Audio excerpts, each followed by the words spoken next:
بشارت سے ہو رہا ہے۔ آئے مولا کی بارگاہ میں، مولا اب نیا سال آ رہا ہے، ہم سب کے لیے اس کو باعث رحمت باعث برکت بنا ہے۔ اور سب سے بڑی بات یہ ہے کہ جس بارگاہ میں آپ آئے ہیں آج ولادت امام مہدی علیہ السلام بھی ہے، وہ امام جو قید و بند میں رہ کر کے بھی مومنین کو تاکید کیا کرتا تھا کہ جاؤ کربلا جاؤ۔ مولا بڑی پریشانی ہے، کربلا کیوں نہیں جاتے؟ مولا اولاد نہیں ہے، مولا فرماتے کربلا کیوں نہیں جاتے؟ مولا رزق کی تنگی ہے، کربلا کیوں نہیں جاتے؟ مولا بیماری لاحق ہو گئی ہے، کربلا کیوں نہیں جاتے؟ امام ہر شخص جو بھی اپنی دعا لے کر کے آتا تو مولا کہتے کربلا کیوں نہیں جاتے؟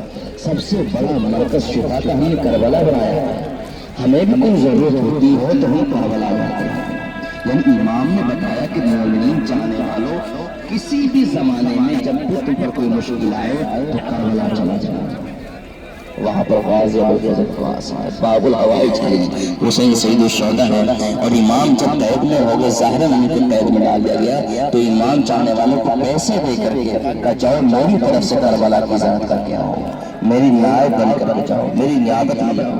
تو آج کتنی خوش نصیبی ہے کہ جس امام کی تڑپ اور خواہش یہ تھی کہ کربلا کی زیارت ہو، آج اس کے روزے ولادت آپ کر رہے ہیں۔ اللہ ان کی طرف سے نیت کریں، امام زمانہ کی طرف سے نیت کریں، اپنے چاہنے والوں کی طرف سے نیت کریں۔ جو دیکھیں پوری کائنات میں کتنے لاکھوں کروڑوں لوگ موجود ہیں، سب کو آنا نصیب نہیں ہوتا، آپ کو چن چن کر اٹھایا گیا ہے، آپ کی فہرست بنائی گئی ہے۔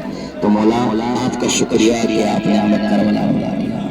جن مومنین نے چلتے وقت دعا کو دیکھا ہے ان سب کی نیت سے مولا ان سب کا سلام آپ کی خدمت پیش کرتے ہیں۔ وہ غازی دنیا والے ہاتھ رکھ کر اتنا عطا نہیں کرتے جتنا غازی بغیر ہاتھوں کے عطا کرتا ہے۔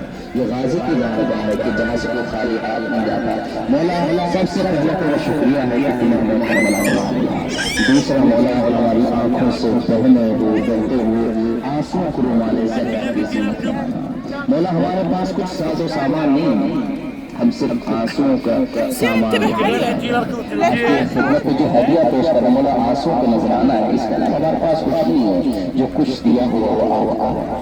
غازی کی بارگاہ میں وہ غازی اپنی فضلات مقبول میں ہے، محسوس حرکت میں مسائل نہیں کھا جاتے۔ انہوں نے کہتے ہیں جب آئے تو اپنے آپ کو محسوس کرے کہ ہم وہاں پر کھڑے ہوئے ہیں کہ جہاں پر باہر تک لاشوں کے کھڑے ہوئے ہیں۔ یہ محسوس کریں کہ جہاں پر حسین کی آواز ہو رہی تھی حل من ناصر ینصرنا حل من مغیث یغیثنا، ہے کہ جو مجھ غریب کی مدد کرے، ہے کہ جو مجھ غریب کی فریاد رسی کرے۔ مولا ہم مقتل میں سن 61 ہجری میں ہوتے آپ پر اپنے جانوں کو قربان کر دیتے۔ مولا ہماری حاضری کو قبول کر لینا، یہی وہ غازی ہے جس نے تڑپ تڑپ کر جو ہے دم توڑا ہے۔ امام صادق علیہ السلام کہتے ہیں کہ تم میرے چچا کے مسائل کیوں نہیں پڑھتے ہیں، میرے چچا پر گریہ کیوں نہیں کرتے؟ کہ وہ غازی ہر شہید جو مقتل میں گرا ہے اس نے اپنے ہاتھوں کا سہارا لیا ہے، لیکن جب میرا چچا عباس زمین پر گرا ہے تو بحث و قلم ہو چکے تھے۔ جب مظہر حسین سے زمین پر آئے ہیں تو منہ کے بل زمین پر آئے ہیں۔ ارباب اللہ سنیں گے قیامت کے جملے، جب غازی گرے نا آنکھوں میں تیر تھا اور ہاتھ قلم ہو چکے تھے، منہ کے بل جب زمین پر گرے ہیں۔ آیت اللہ وحدہ خراسانی کہتے ہیں کہ انسان کے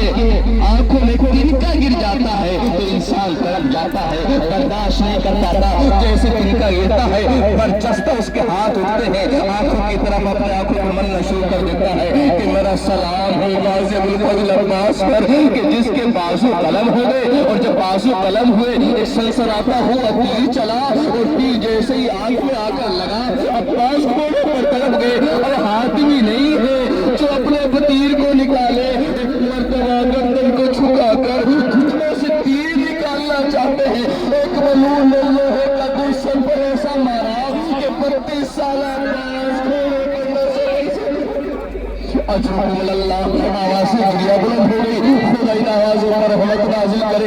سنیں گے قیامت کے جملے۔ ارباب اعظم امام صادق فرماتے ہیں کہ ہر شہید کو ایک مرتبہ شہید کیا گیا، لیکن میرے چچا عباس کو 2 مرتبہ شہید کیا گیا ہے۔ مولا وہ کیسے؟ کہا جب میرے چچا کا لاشا مقتل میں پڑا رہا تو ملعون آئے کے بعد زبان سے کہتے تھے عباس تم تو علمدار لشکر حسینی ہو، تم تو حسین کے علمبردار ہو، اٹھو بدلا لو، اٹھو بدلا لو۔ غیرت عباس اس نے کیسے گوارا کیا ہوگا؟ پھر ایک مرتبہ مولا فرماتے ہیں ملول نے لمبے لمبے نیزے نکالے اور عباس کے لاشے پر مارنا شروع کر دیا۔ اجرکم اللہ، مجھے نہیں پتا کتنے نیزے مارے، لیکن شام غریبہ کے بعد جب لاشوں کو دفنانے سید سجاد آئے، ایک مرتبہ چچا کے لاشے پر پہنچے، ارے جس چیز